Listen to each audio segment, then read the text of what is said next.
So our topics for today, being a landlord in the military, right? So in a lot of different Facebook groups, military landlords, military to millionaire, and we get a lot of the same questions. The questions being, how do you do what you do?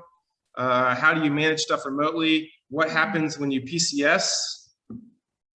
How do you take care of maintenance? Who does what? So that's kind of the high level topics that we're going to talk about today. And then also like how to grow your portfolio. So presentation guidelines, you probably already read this. Please keep your microphones muted.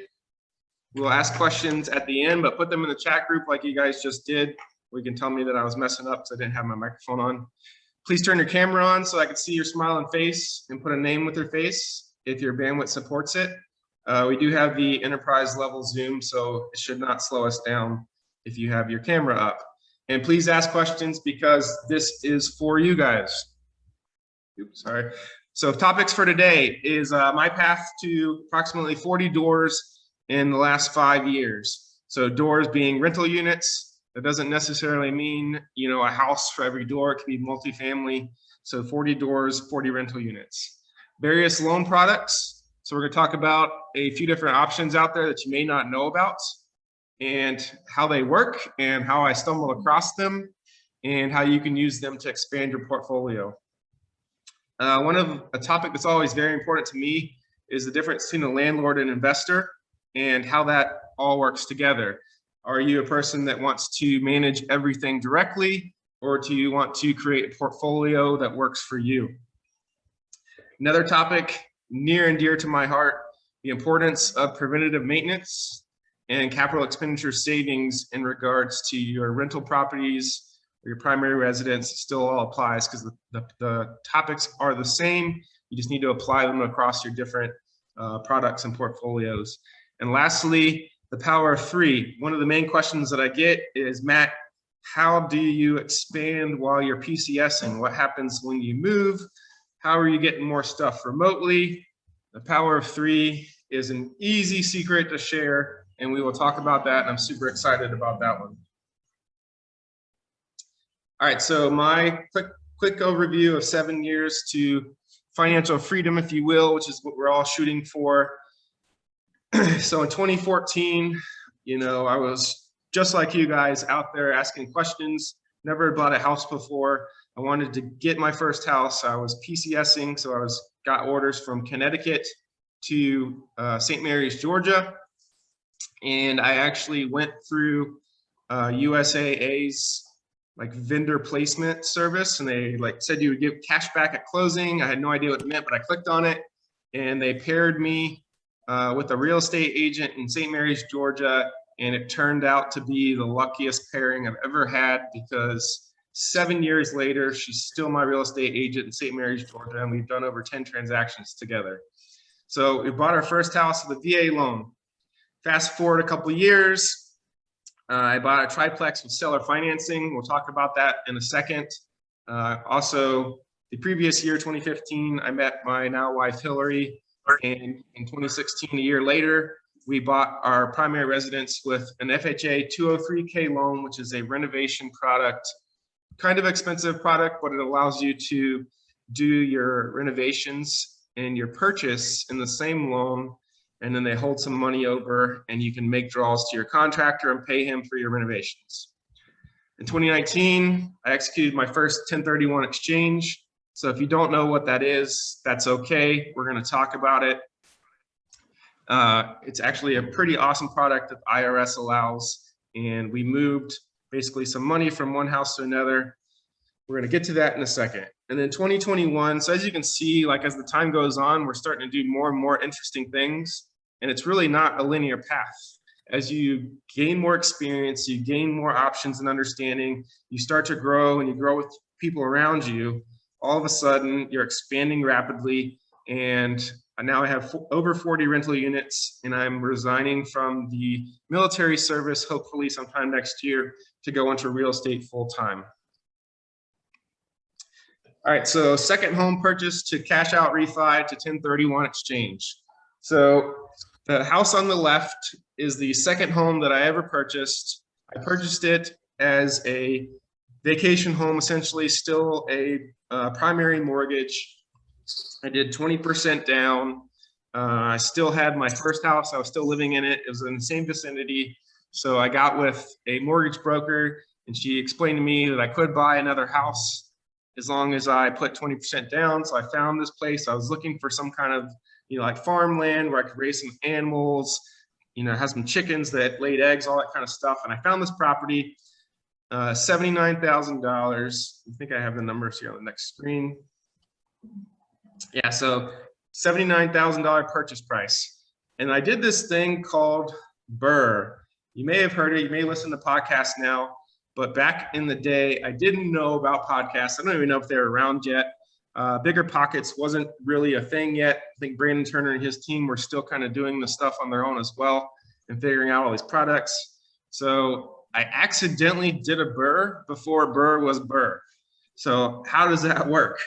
So this house over on the left has the blue door.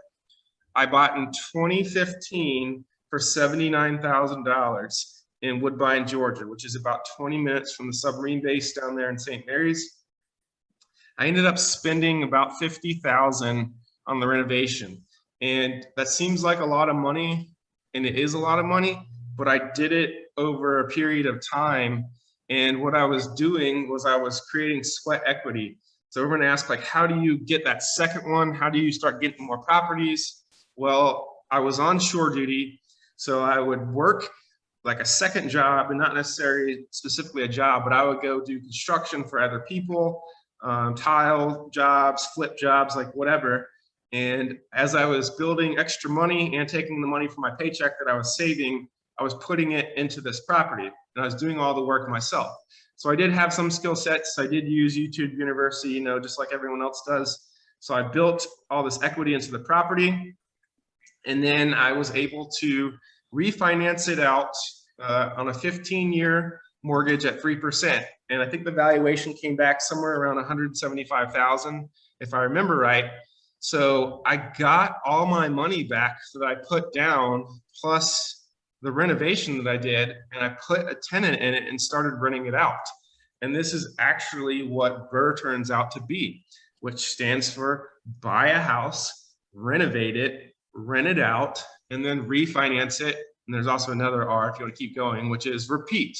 So I bought this house for a discount because it needed work. I fixed it up.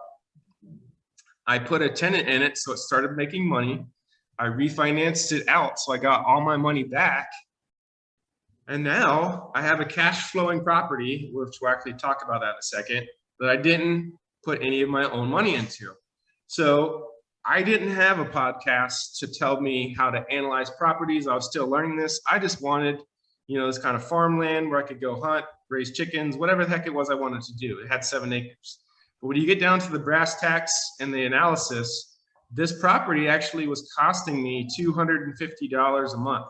So I had it rented for $1,300 a month, and the payment was $1,550. So I was losing money every month, but since it was a 15-year mortgage, my tenants were paying to build me equity.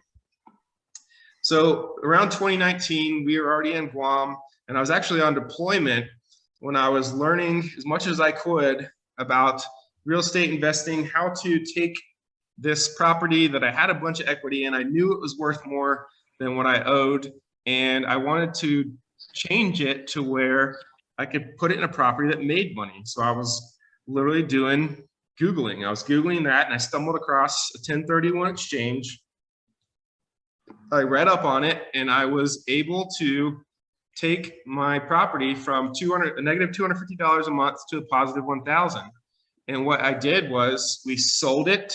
I never took possession of the proceeds, and I immediately bought another property, transferring that money over. Now, it can be slightly complicated. There is some rules that you have to follow, but at the end of the slide, and I created this as a PDF as well, and I'll share it with all you guys in our comments section, is the resources from the IRS, so you can read up on it yourself. But all in all, it's pretty easy to do. You just have to follow some specific rules. So we were able to transfer our equity in our property from a negative cash flow, and we bought this duplex that you see on the screen, putting all that money down as a down payment. And we went from negative 250 to plus $1,000 a month. All right, so next, what did I do next that really kicked us off and helped us start expanding? Well, I just done a 1031 exchange of 2019. So if we rewind and kind of parallel in 2016, my agent that I told you in the beginning turned out to be the luckiest thing ever when USA placed me with her. I told her that Hillary and I were looking for another investment property and we wanted a multifamily. So I gave my agent the criteria that I was looking for. She turned out to be an investor-friendly agent, which is critical in your expansion of your properties. And we were actually looking down in Jacksonville at a fourplex. Well, she called me and said, "Hey, Matt, you need to come up to Georgia right now. I have a friend who's selling his property and he's doing it off market, and I think it would be really good for you." So we got in the car, we drove an hour up to Georgia, and we checked out the triplex building that you see in the middle in front of you. Well, it turns out that the seller owned it outright. And again, this was 2016 when podcasts weren't really a huge thing yet. But I was like, how could I get this property if he owns it? And I stumbled across seller financing. Well, seller financing just means that the owner of the property acts as the bank. So you can treat it like a cash transaction. So you can literally make the deal any way that you want. Well, he was concerned about the accounting and me paying him and all that stuff. What happens if I pay extra? What happens if I start paying down the loan? Well, I found on the internet, again, Googling, that there are companies that specifically service private loans. So you give them all the paperwork at closing, they set it all up, and me as the buyer, I paid them, they paid him. There was a $15 a month fee, which is literally nothing in the scheme of things. And we were able to service the loan privately. He got paid. We got a house that we literally come up with a purchase price. We said, hey, we'll put 10K down. If you do the math on that, that's not even 10%. So I think it's about 7. So we were able to get a property for 7% down, 3% on a 15-year mortgage with a 7-year balloon. And what that 7-year balloon means is that 7 years, we would either pay it off or refinance it into a different loan. So he didn't have to carry the note forever. But we created 3 units to our portfolio for $10,000, and we closed this deal in 10 days. Now, if you look over on the left, on the far left unit that has the satellite on the top and the new garage door, we actually just acquired that unit also. Initially, we did it with a commercial loan. They required 25% down and an appraisal, and we gave our personal financial statement. But since we were on a different side of the house, we weren't on the personal residential loan side, they didn't really care about our W-2s and our tax returns and all that kind of stuff. We jumped into a different side and we were able to utilize different products that we had learned about. And all they wanted was to us have enough to put down to make skin in the game to where we cared about the property, that it appraised for value, and that our financial situation was strong enough to support them being comfortable. So they did that, and we closed that property in 21 days. So there's a lot of alternative options out there to make things happen for you than besides going to just your normal bank. And that's what we're going to talk about on this next slide. So now I've learned about all these products over the years. How did I start rapidly expanding? Well, there are even more alternative options, and money is so cheap right now that private money investors, you can get loans for just about anything. So I've stopped pretty much working with conventional banks that you think about, like maybe Federal, USAA, Wells Fargo, etc., and have gone completely into the private money side. So what we do in the big scheme of things is, and I've listed a top 4 people that I like to use because of the relationships that I've established with them and the products that they offer. So we have Quickline Capital, Orbit CC, which also stands for Orbit something capital. we have Finley Capital, and Lightstream.com. So these guys kind of, some specialize in certain things and some do a little bit of everything. So if you look at the top, Quicklime specializes in 30-year mortgages, which is exactly what I'm looking for. So when we do that BRRRR process, the buy, renovate, rent, refinance, repeat, if you create value in that property that you bought and it's greater than the loan that you're seeking, you can get all your cash back, have a cash flowing property, and do it again. And you still have the same money that you started with, but now you're making maybe $300 a month more because you created a property. These guys do appraisal and debt service coverage only. And what that means is, as long as the rent pays the bills, they will keep giving you loans. Orbit CC, I use them. They have generally every product. Like there's something that I can't find that I'm trying to do, I typically call these guys and they either do it or they know someone that does and they help broker it for you. So you can get creative out there with your stuff. Finley Capital is a new company that's establishing themselves, and they provide and are specializing in what's called hard money loans. So let's say I find a deal and the numbers are just incredible, but I don't have the cash on me because it's tied up in other projects. Well, I can go to a company like Finley Capital and say, hey, here's some numbers. Here's my experience. What can you do for me? And they will give me the money. Yes, it's going to cost, you know, it's going to have a higher cost than that 30-year mortgage at the top, but they're going to give me that money short term, where I can buy that property for cash. I can get it all fixed up. I can place the tenant in, and then I go up top to Quicklime and I say, hey, can you refinance me out? And let's say I was $75,000 into a property, but the property, we actually created it and made it worth $100,000. Well, now Quicklime is going to give me 75% of that 100,000, which turns out to be 75,000. And that's exactly how much I was in to Finley Capital. So we pay off Finley Capital, everyone's happy, and now we have a long-term 30-year mortgage with a cash flowing property.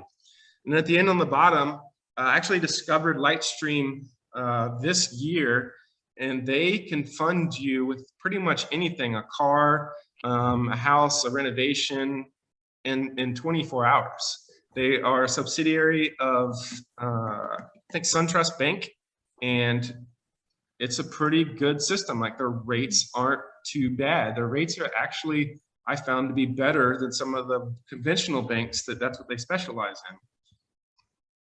So, okay, so we talked about, you know, kind of my path and a bunch of different products and how I've kind of expanded up. The next thing I want to talk to you about kind of hits home for me because I see the questions a lot in our military groups. And I just wanted to talk to you for a second about the difference between a landlord and an investor. So early on, when you guys are asking questions like, how do I get more properties? You know, I don't understand how you've done what you've done. I see other people that have, you know, 5 or 6 now. What are you guys doing that's different? And really, it becomes a mindset thing. Early on, and I was the same way, so you're not, you know, in any different company, we are landlords. We want to control everything. We want to know exactly what's going on with our properties. And maybe it's because it was our first house and now we're renting it out because we PCS and we care about it and we fell in love with it. And we think maybe one day we move back to it. But I will tell you in my experience that over time, your goals, your finances, your family size, everything's going to change. So the big key in all of this is your mindset. Are you the person that wants to directly manage everything? Are you the person that wants to make key decisions on all assets of the house? Like what tenant goes in there? You know, are you going to fix this thing this month? Are you emotionally invested? This creates a lot of time that you have to spend, and it's very stressful. And I was the same way. When I first bought that triplex that I showed you earlier, I wanted to know every repair, like was the sink leaking, etc. And then slowly over time, as we started getting properties and doing more things, my mindset started switching from the landlord to the investor side. I started letting someone else manage my properties. I started to empower them to make key decisions. I came up with a number every month, whether it's $300 or $500, where if the maintenance for the month was less than that, I didn't even want to know about it. I could see it on my statement as okay, just go ahead and fix it. I started to look at properties from an investment standpoint where I was analyzing the numbers instead of falling in love with the beauty. And yeah, I do love real estate, so don't get me wrong there, but it's just a mindset switch that allowed me to do more things. Now, when I say empower your property manager, that's a huge thing for me, because a fix, especially when you're PCSing all over, and now I'm in Guam right now, studies show that preventative maintenance can save you up to 40% cost over time. An example that I give is, the leaking faucet or pipe on your sink that now leaks onto your laminate countertop and damages your cabinets. So now you're replacing all that stuff instead of just fixing a $100 faucet that you could have swapped out in 20 minutes if you had allowed your property manager to make some decisions for you. And it could be worse, a leaking roof that damages your drywall, could damage your soffit.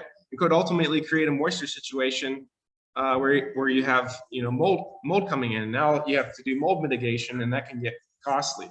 So what am I saying is, if you can start to shift your mindset from becoming a landlord to becoming an investor and empowering the people around you, you will actually save money over time, because things will get fixed quickly. The decisions will be prompt. You'll get tenants that are screened and ready to go, and you'll have a good system that you start and put in place that will allow you to scale.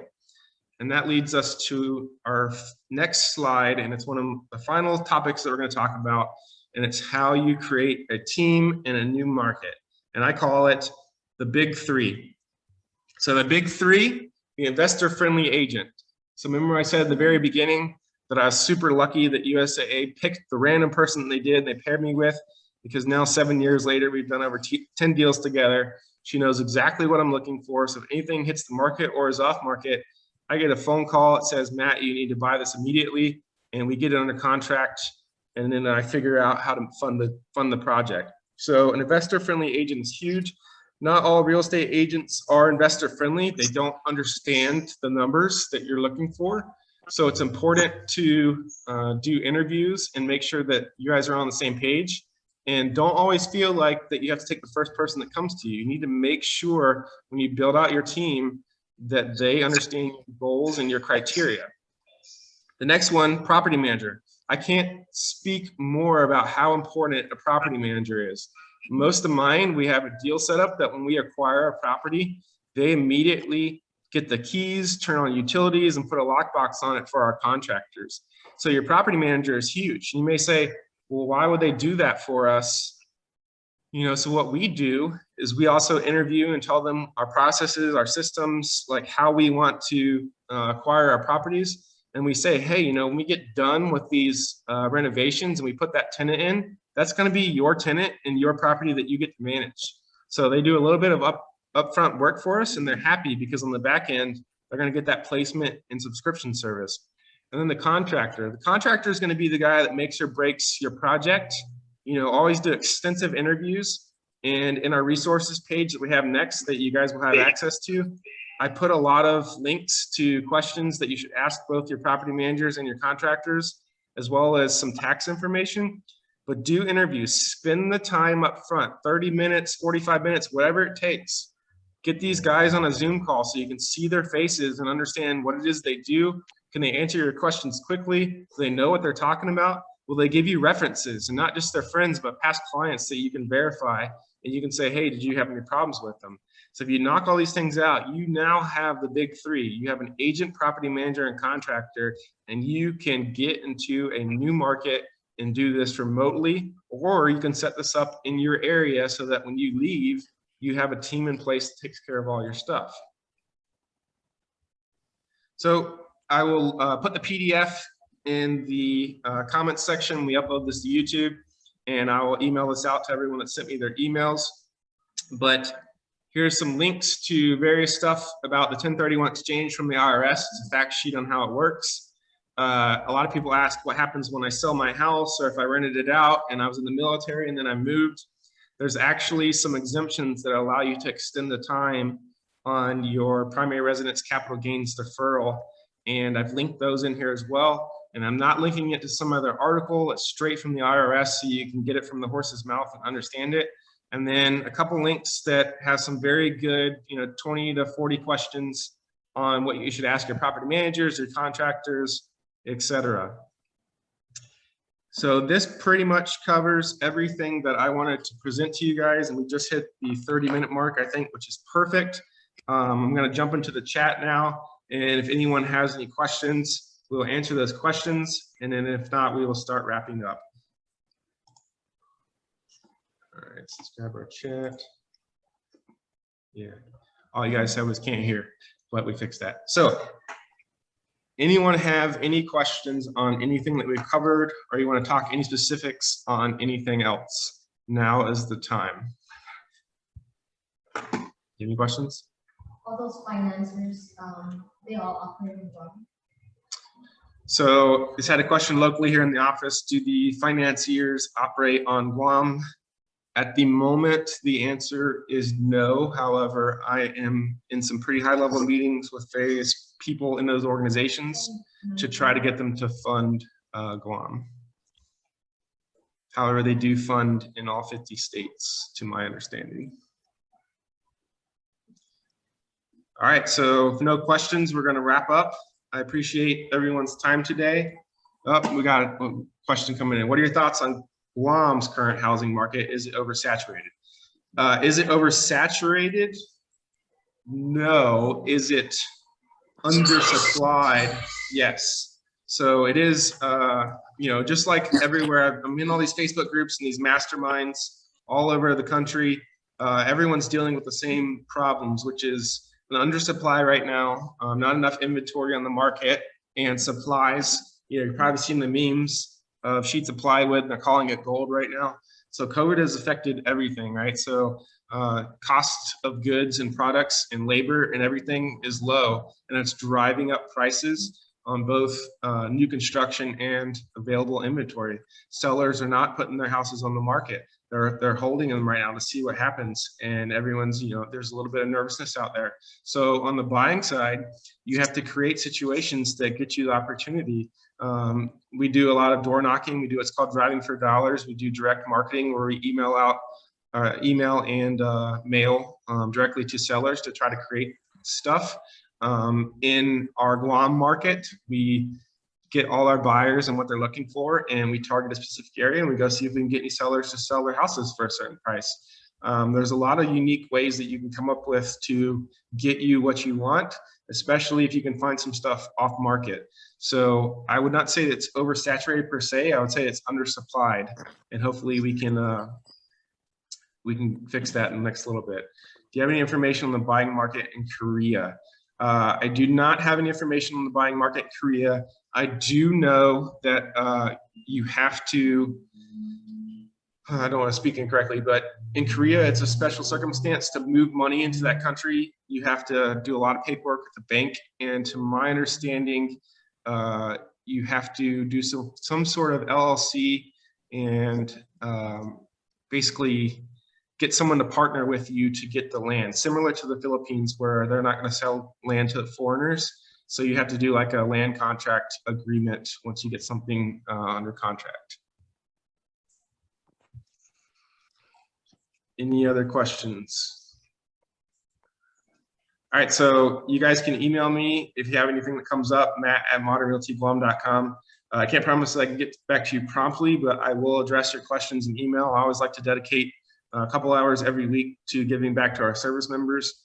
So feel free to drop it in the comments on YouTube down below, or email me, matt@modernrealtyguam.com. Just want to thank everyone for coming out today. Have a good day.